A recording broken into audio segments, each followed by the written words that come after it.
Banger fans, welcome back to another episode of our podcast. Our podcast, yes. Our podcast. It is ours. It is ours. Blaine and DK's podcast. Yes, the Blaine and DK podcast. Pretty stoked about today's guest. Yes, I know I'm stoked about everything all the time. This is a DK calling up a pal, calling up a good buddy there. Yeah, it's cool, man. Working for Banger and playing in bands, I get the chance to meet a lot of dudes I admire.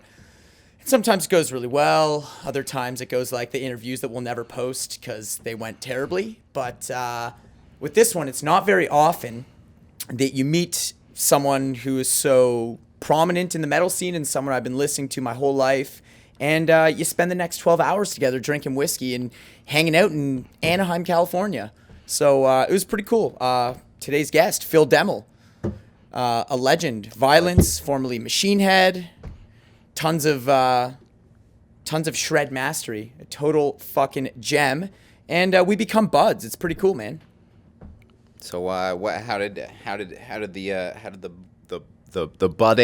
budding friendship happen? It was I was at NAMM in Anaheim, and there was Randy Rhoads tribute night where they do, or no, was it? You know what? It wasn't the Rhoads tribute night. It was the Montrose tribute night. It was the Ronnie Montrose tribute night, and Phil Demmel was one of the guest guitar players. So I was backstage, and I walked right up to him. I was actually filming an episode of Bang over that night, so you see all the shenanigans we got into.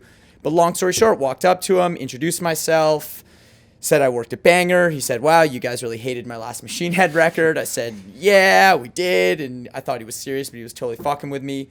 And we just nerded out about 80s metal for the next 12 hours, literally. Pretty sure he drove me home that night.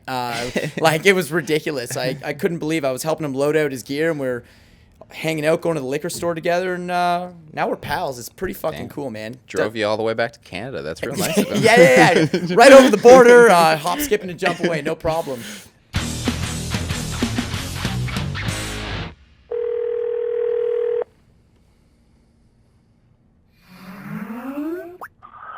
Dude.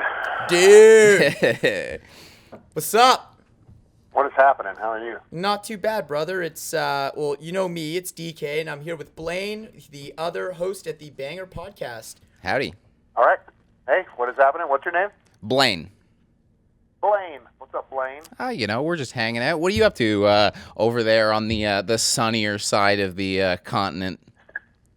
Definitely not hanging out. You got me. Dude, I was just telling Blaine that it's really cool. You meet a lot of people in this world, touring and working at a metal company, but it's very rare that you meet someone and hit it off the way we did right off the bat. And just like one of the easiest dudes to talk to, and no ego. And I think that's been a huge key to your success in this industry is no one says a bad thing about you, man. Everyone fucking loves you. Oh, man. I'm sure there's just people you haven't met yet that will No, it was a good time. It was cool meeting you. You know, we have similar vibes. You're super chill. It was a good hang that night.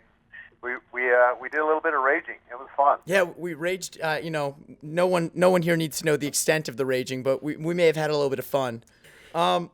Dude, you've been busy as hell. Talk to me. There is so much going on. All the stuff that everyone knows about aside, like you're playing in Non-Point, you're filling in some shows? Yeah, I just got home last night. I only did, it turned out to be 3 shows. It was going to be 2 shows, but I flew up to Reno to join the band, and I was going to watch BC play Shadow and just kind of learn his pedal moves and stuff like that. And he had to leave because they had booked a vacation. And it's very important that he better go on this vacation and not his wife, if you know what I mean. So I was able to step in so he could step aside. It was the last 2 shows of this tour, but I flew up to Reno and was going to come up and maybe play 1 or 2 songs with him, and then that turned into just like everybody's like, this sounds so killer, and I said, there's no way you're kicking me off the stage. I know the set. I'm just going to play the rest of the song. So we did it as a 3-guitar axe attack, and it was awesome. So then we went to BC, took off that night, and then Vegas. We played down there. We're on tour. The Non-Point was finishing up a tour with POD, so we did this cool outdoor by the pool hard rock show. You know, it was super nice out, and you know, it was really awesome. People handed me shots of tequila on stage, and then we played Pasadena last night, and it was the opposite of that because they had tables in front of the stage, and people were sitting down eating dinner in front of you. So Dinner and a show. That's, you know, opposite. That is the weirdest shit. I went and saw Ace Frehley in one of those. Actually, right when I was in town at NAMM, when I saw you, I went and saw Ace a couple nights later in Agora Hills.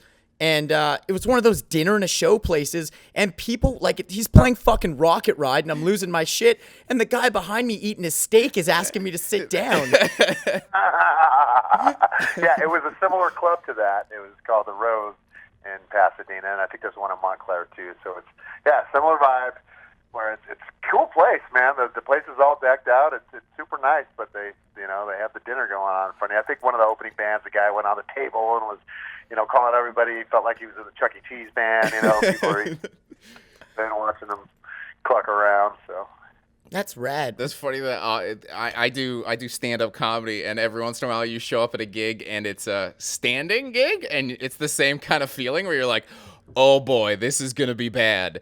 People prefer to be sitting when they're laughing. People get tired of standing when you're not nailing them with some music there. Right, for sure. I can't imagine that. So let's jump to the thing that I'm the most excited about, and I think the rest of the metal world is kind of losing their shit about the VAIO reunion. You teased us a little bit in 2001 with the Chuck Billy thing, and then you had the benefit for Sean, and then comes out you're going to do the whole Eternal Nightmare record, and now it seems like y'all are moving ahead full steam. What's going on?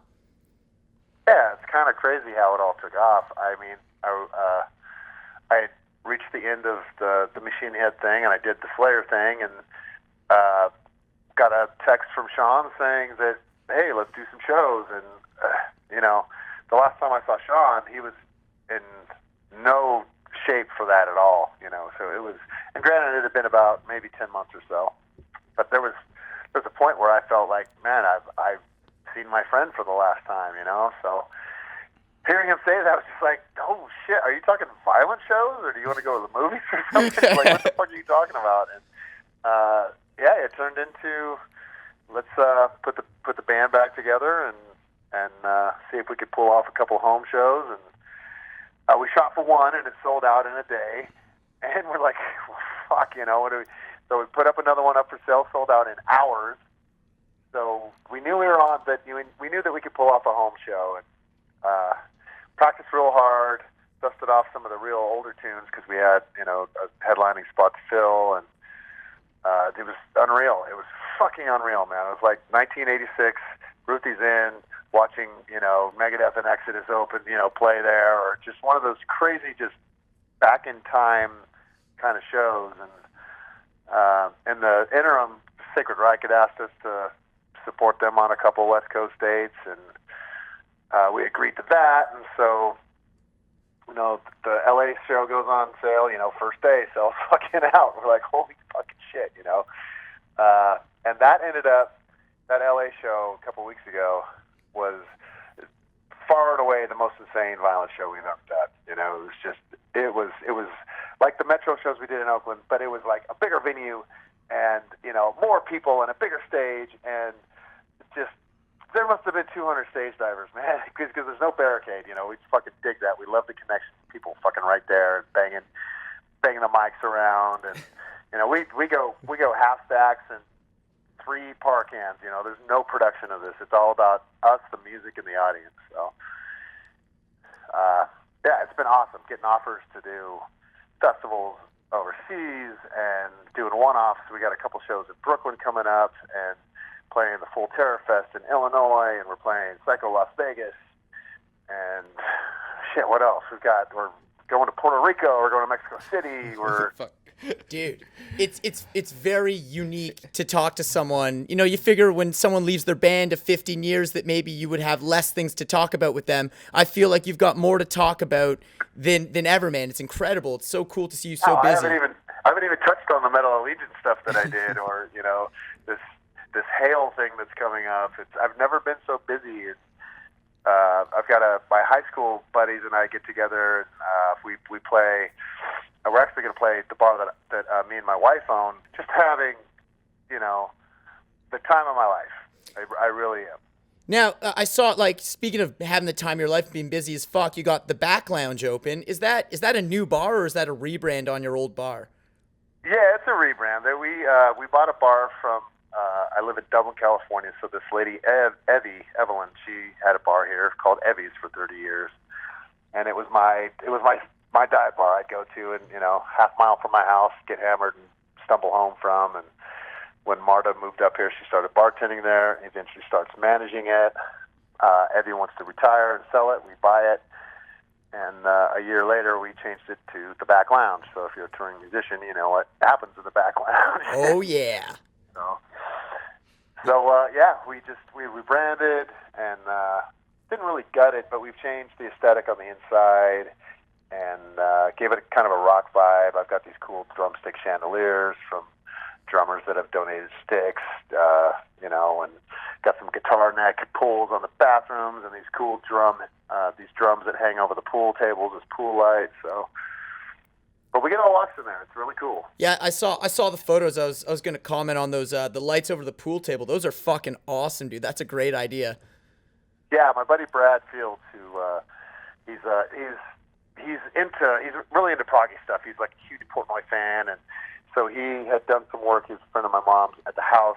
Really, really handy. I mean, I'm a pretty handy dude, but he's like super meticulous and custom handy. So I'll trade him favors. Like I'll get him into shows. Like whenever Portnoy comes around, I'll get him into shows for free, and he comes and tiles my bathroom. So it's quite, pretty cool trade. And that was his idea. He came up with the little cylinders that hold the drum lights up, and so pretty rad, man. It's pretty, other than playing music for a living, owning a bar would probably be my top two choices in my adult life, and pretty lucky to have that happen. Dude, that's awesome. Getting back to playing in bands, though, I think that the thing I'm dying to know, and a lot of your fans are dying to know, is Vio-Lence working on new music? I know that after Nothing to Gain in the 90s, there was talk that there was a bunch of Vio-Lence material for another full-length album that never came out. What's the word on new Vio tunes? There's no truth to a bunch of material. All right. Or that once Sean quit, we had 3 songs, but they ended up becoming Torque. I redid the vocals on them in the Torque. Yeah, that ended up becoming the Torque record, and we just re-released that. But new record from Vio-Lence, man, it's something that something I'm probably gonna hop on a phone call in the next half hour about. Actually, shit, that's cool as fuck, man. Because I mean, dude, actually, it's crazy. I was just in Colombia, and the amount of bootleg Eternal Nightmare stuff I saw, I was gonna buy you. There was this huge back patch. I almost bought it for you, but I was like, hey, how much is? She's like, 4,000,000 pesos or something. I'm like, probably $2, but I don't have it. But dude, it was crazy. All the bootleg merch everywhere. Like, people are fucking crazy for Vio-Lence, and that record changed so many young thrashers' lives, man. It's I would love to hear a new record now. Y'all are a lot more esteemed players now, and you got some of the best chops in the game. I would love to hear a new record, dude. All right, man. Yeah, I've spoke with Sean about it, and I've had so much fucking going on, and with the dudes only available not all that often. I'm not sure if a full record or maybe like 4 or 5 songs. Writing a full record is a big deal, but I think maybe doing a few songs just to have something fresh or have some new product out there while we're doing these one-offs and such. And I'm not sure, man. Let's just see what happens. I'm not opposed to it. I'm just not. I need to be 100% in, and I'm just not right now. Hell yes, I understand that completely. It's crazy to hear you talk and say, like, some of the best shows you've played have been the recent ones, because, like, the kind of stereotype when you think of a band getting back together for a reunion show is, like, it's never as good as the glory years, but you're having better shows than ever, and it's not even an isolated incident. Possessed is just put out a record that's awesome. David Vincent's got a new band. All these, guys that, you and your peers have come back with like full force. And it's kind of really cool to see contrasted to like the whole doom and gloom when people talk about the music industry. Are you feeling that there is kind of something in the air right now where stuff is kind of really great again? Yeah, there is. There definitely is. From the 4 shows that we've done, you see, like we did the meet and greet at the first show, and there's all these young kids, man, that can't be, older than 23, 24, with all the patches. And, dude, there's this whole tradition, I think it's called trad metal or something like that, traditional metal scene and movement where people are going back to that early 80s metal and thrash and stuff, and are really, really living it and living it. So it's awesome. So I don't want to beat a dead horse and ask you a bunch of bullshit that you've been asked a million times, but I maybe want to talk about the Machine Head scenario on a bigger picture, about something that people don't know about being in bands. I got a quote from you in another interview, and everyone in a band will agree with it. Being in a band is like being in a sexless marriage. And I couldn't agree more with you. And, a lot of people just see you for 1 hour a day on stage, and they see a guy rocking out with his friends, and they think, well, there's a rock star living the dream. They don't understand the other 23 hours of the day and what goes on behind the scenes. And I thought that maybe you could shed some light on, the darker shit about being in a band and the mental trauma and the physical trauma and, how to cope with that kind of shit. Well, there's a lot, it is a relationship, so and I'll just speak in generalities and not just my time in. Of course. But, it wasn't just an hour on stage with that band, it was 3 hours on stage with that band. So, being that close for that long with anybody, unless it's somebody that you've chosen to marry and, that you're banging that person, so it's a lot different, because you have a little bit of a dichotomy there. But writing and talking about merch and talking about business and talking about where to eat and talking about, where you want to stay, it's a grind. And you have to find that affinity with other people to do that. And even, you can, just like in a relationship, you just find yourselves peeling apart and liking other things. They're going in different directions. And that's basically what happened, just different directions. And it's nobody's fault. Fuck, 16 years is a long fucking time, man. Yes. Hell yeah. Most marriages don't last that long these days. We don't, well, yeah, And those people are getting laid. marriages that fell apart during, during that time. But we did some amazing things. We did some fucking mind-blowing things, made some incredible music, and, that last 2%, I'm not going to let overshadow that span of time and what we accomplished. So I'm extremely proud of my time in that band, and extremely proud of that band and what we did together. As you should be, dude. Fucking, I'll never forget the first time I heard The Blackening, changed my life at a very impressionable age. Just the same way Vio-Lence did, man. It's incredible. Excellent. You're wise beyond your years. There you Thanks, go. PD. I appreciate it.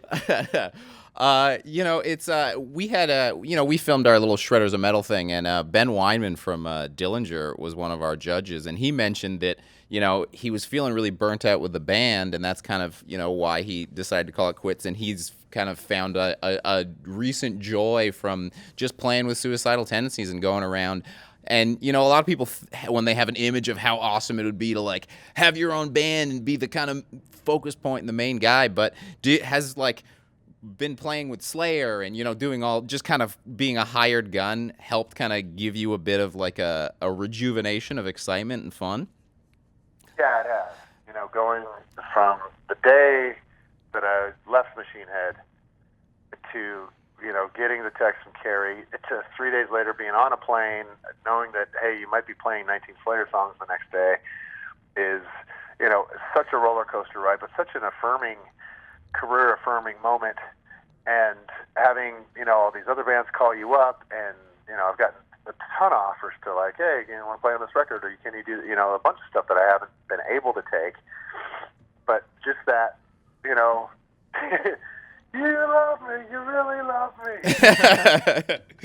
So it feels good, and on that level to feel good enough and wanted, but playing the tunes also has been such a challenge, playing the 19 Slayer songs and then going and doing Metal Allegiance where I'm doing like 23 Metal Allegiance songs.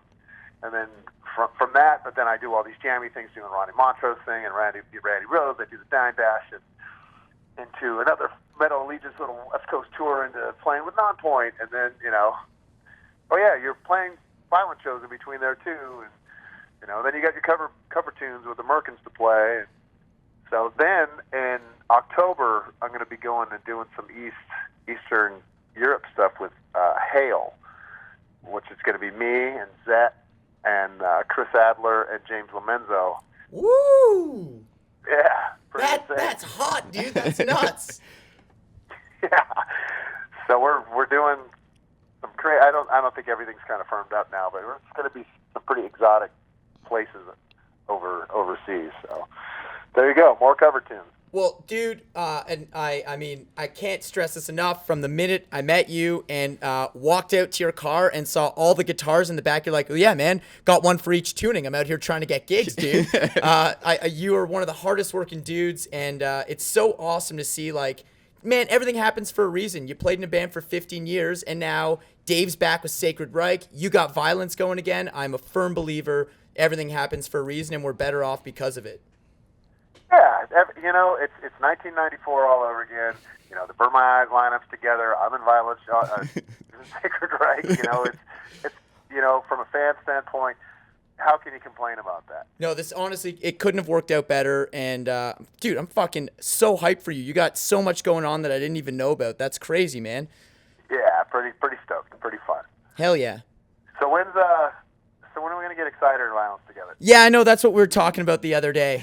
So I mean, now we've got all these ears listening, so I won't say too much. But yeah, we definitely got to get Excited and Vio-Lence going. Let's do it like the old days. I'll trade you for a weekend of Canadian shows if you trade me for a weekend of U.S. shows. To get the weekend. Oh man. Let me see where we can maybe make that happen. That would be very cool, because I'm so stoked on the idea of us playing together and bringing you up here for, goddamn, the first time. Did you ever play up here when Vio-Lence was together? Yeah, we played one show in Toronto in 1990, and then we played a couple shows with Voivod and the Cro-Mags. Oh, whoa. Damn. In '88. So those are the three shows that we've done. We played Montreal with Voivod and the Cro-Mags, which was pretty rad. Hell yeah. Well, let's bring you up for a weekend and relive those Montreal and Toronto memories. Yes, make it happen. Hell yeah. And we'll fucking stay up all night listening to Blizzard of Oz and drinking whiskey. Is that what we did? Is that what we were listening to? I remember Osigueta was there, right? Yeah. Dude, we had Osugeta, we had dudes from Havoc. Dude, that was the after party of after parties. That was a great time. Havoc and the singer from Act of Defiance. Exactly, dude. Fucking, oh, dude, I want to ask you. I saw that kid. You were talking about stage diving. Oh, yeah. That kid with the hair and the headstock. Yeah. Yeah, that's fucking gross, man. I mean, if you come on stage, it's not like you get time out. It's not like hey, come on stage and you get a break from the pit. No, man, you just can't stand up there. And so I'll push people back. I'll lower my shoulder into some. I mean, they plow into me. It's only fair that I throw a little bit back. Oh, yeah. I pushed this kid back, and he just caught the full. I've never even heard of that happening before. Well, then you haven't been to enough shows, because the amount of times my singer's hair got caught in my headstock, it happens all the time. Oh, with a stage diving fan. Oh, with a stage diver. I've never seen anything like that, though. That was nuts. Oh, yeah. Hair. Things happen with hair, but someone fucking fishing? Audience fishing? Oh, yeah, it was bad. What did you do with all that hair? My tech pulled some of it off at the end of the night, but I woke up the next on the way to Phoenix and opened my guitar case, and there's still a good clump in there of it. My tech kind of cut it out, so kind of gross. Yeah. It's totally gross. So fuck. But the kid, I guess, responded on Instagram or something, just saying that he didn't even notice it. You know, he's just super stoked that he's gone viral and like. Oh, right. That's the. It didn't even hurt. So. Literally couldn't have worked out better. I mean, that's the best thing about a metal show is that, like, you're shoving guys off stage, and guaranteed there's a guy that's, like, going around to his friends, this is where he shoved me. I'm so stoked. Look at all the hairy. Yeah, see this giant bald spot I've got? That was in Phil Demmel's fucking headstock. He's got my DNA on it. Hell yeah. Dude, it's crazy. Sometimes the fans, when they come on stage, like especially with the heavier thrash, the crossover and hardcore, like these people come on stage and they don't understand this concept of come on, pick your spot and dive. And they want to put their arm around you and hang out. Like, get the fuck out of here, man. Yeah, there's a scene of me. I'm walking from stage right to stage left. This person's coming from stage left to stage right, not even looking at me. And I fully checked them and right back into the fucking crowd. Amazing. Oh. Yeah, my attitude with stage diving, because also sometimes there's, like, you know, the band's cool with it, but the venue's not and stuff. My attitude with the stage diving is it's a bank robbery. Get in, get out. You're doing something kind of wrong. Smash and grab. Hell yeah, dude! It's even more than the stage diving. People staying on stage. I made this mistake. We were in South America with Exciter, and they're like, as you know, like rabid down there. And I stepped onto the barricade to do a solo. And I shit you not, I instantly felt people undoing my shoelaces, people taking off my, I wear the studded gauntlets like John Ricci wore. They're taking those off. They're pulling on my whammy bar. It was like, security had to pull me back onto the stage. I was about to be consumed into the audience. Fleeced. Awesome. Give me your wristbands. Yeah, like maybe I'll give you my wristbands at the end of the show, man, but I can't, those were expensive, dude. I know. Oh, that's awesome, man. Hell yeah. So what's on for the rest of the day? It's like the middle of the afternoon there. So what am I gonna do? I got this phone call with a certain record company. Woo! Fucking smoking hot here, man. It's like 102, 103. I just got home last night, so I've got a bunch of mail and email to get straight because we've got the show up in Denver that's coming up. That I don't know when they're announcing. They're supposed to announce it soon, but I'll tell you that we're going to play in Denver with Havoc in December. Right on. And got some other cool stuff getting announced, but I'm just trying to get on my violence. We're playing once a month. July is our month off, so once after that, it's just going to be, you know, weekend warrior once a month. So like the good old days, weekend warriors. I don't have to learn any cover tunes. I don't have like that coming up yet. I have like a couple of days off before I have to start getting into my classic rock. Right on. Journey and AC/DC and Thin Lizzy, you know, Bon Jovi covers that'll be happening next month. Hell yeah, dude! Are you around in July? You got not much going on? No, I've got the Merkins, my cover band, playing at the back lounge so that's what we're doing in July. Hell yeah! Well, dude, why don't I'll chat with you. We'll talk more about some Exciter VAIO stuff, and why don't I come down? We'll have some drinks at the back lounge and relive some of those wonderful NAMM memories. Absolutely, dude. You're always welcome to come down. Hell yeah, dude. Especially if you want to come and jam some covers. Hell yeah, dude. Yeah, let's talk about that, man. We got stuff to talk about. Now I'm gonna be busy. Your busyness is rubbing off on me, dude. Just from talking, I feel like I'm sitting here and I'm like, should I be taking a 10% of this? You guys are setting up business plans. Yes.